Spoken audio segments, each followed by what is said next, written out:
वो लड़की। Bus stand पर खड़ा खड़ा मैं अपनी बस की राह देख रहा था। गर्मी की चिलचिलाती धूप में बार बार पसीना पोंछते हुए मेरी नज़र उस पर पड़ी। वह इस भयंकर गर्मी में भी शांत चित्त होकर खड़ी थी, भाव रहित चेहरा, मगर आंखें कुछ नीलापन लिए हुए बहुत कुछ बोलती सी लगी। इतने में ही बस आई। मैं लपका, पर बस में जगह नहीं मिलने से फिर वही का वही। वह भी शायद इसी बस में जाने वाली थी। अब मैं और वह थोड़े ही फासले के साथ साथ साथ खड़े थे। मेरा गला सूख रहा था। मैंने पानी पिया और शिष्टाचारवश उसकी ओर बोतल बढ़ा दी। उसने ना कहकर धीरे से कहा, धन्यवाद। बड़ी ही मीठी आवाज़। मैंने कहा, गर्मी बहुत है, पानी पी लो आप। उसने कुछ नहीं कहा। बस आने पर हम फिर साथ साथ वाली सीट पर। अचानक सब कुछ उथल पुथल। ना जाने क्या हुआ और बस पलट गई। होश आने पर मैंने अपने आप को हॉस्पिटल में पाया। मेरे सर पर पट्टी बंधी थी। मैंने इधर उधर देखा और कुछ समझने की कोशिश की। इतने में ही वह आती दिखाई दी। मुझे सारा घटनाक्रम याद आ गया।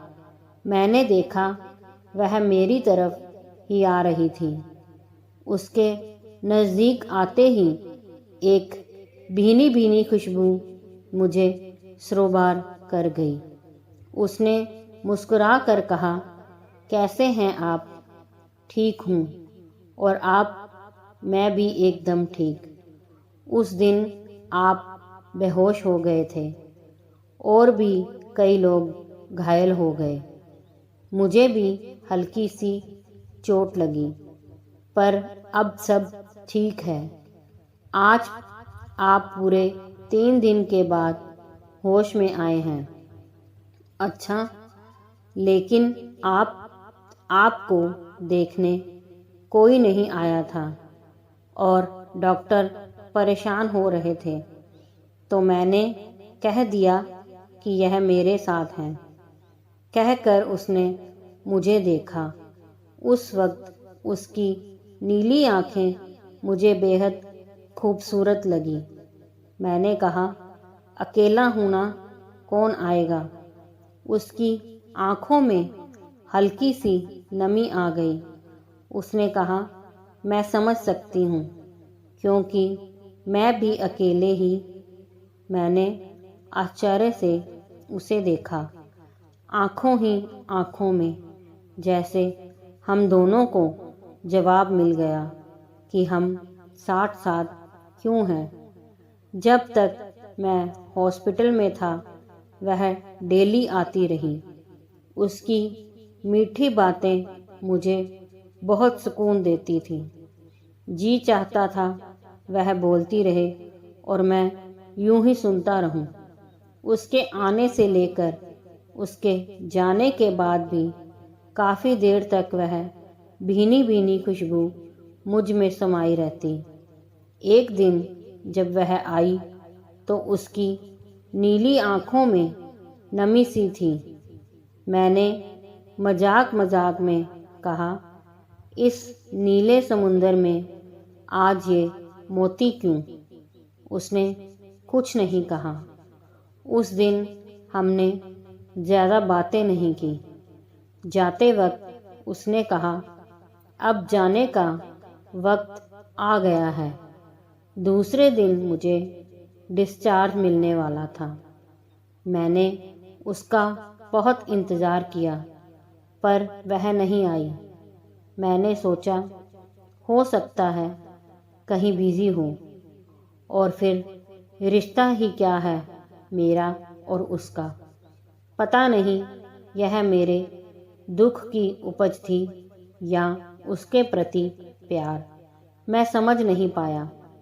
घर आकर मुझे पहली बार बहुत अकेलापन महसूस हुआ।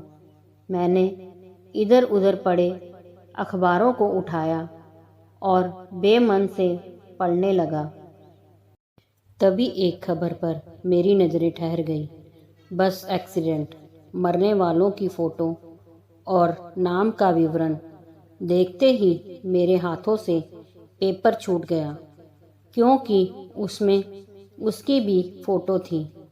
थोड़ी देर के लिए मैं जैसे चेतना शून्य हो गया। फिर मैंने थोड़ी देर बाद फिर से पेपर उठाया और उसके नाम को ध्यान से पढ़ा। वहाँ नीला लिखा था। मैंने सोचा मैं भी कितना बड़ा पागल था जो आज तक उससे उसका नाम भी नहीं पूछ पाया। पर फोटो, मैंने सोचा कहीं गलती से तो नहीं। मैं रात भर उसके बारे में सोचता रहा। दूसरे दिन सुबह सुबह जब मैं हॉस्पिटल गया और उसके बारे में पता करने की कोशिश की कि वह लड़की जो मुझे देखने रोज़ आती थी वह आज भी आई क्या, तो सबने यही कहा पता नहीं। तभी मुझे वह नर्स दिखी जो रोज़ मुझे दवा देने आती थी। मैंने सोचा यह तो ज़रूर जानती होगी। उससे पूछने पर उसने कहा इतने दिनों में आपसे कोई भी मिलने नहीं आया। आप तो खुद ही खुद से बातें करते रहते थे। हमें तो यही लगता था कि आप थोड़े पागल से हैं। सुनते ही मेरे बदन में एक ठंडी सिहरन सी दौड़ गई। मैं धम से वहीं कुर्सी पर बैठ गया। एक दिन पहले की बात याद आ गई, जब उसने कहा था अब जाने का वक्त आ गया है। तभी मेरी आँखों में एक नमी महसूस की। मैंने और वही जानी पहचानी खुशबू मुझे सहला गई।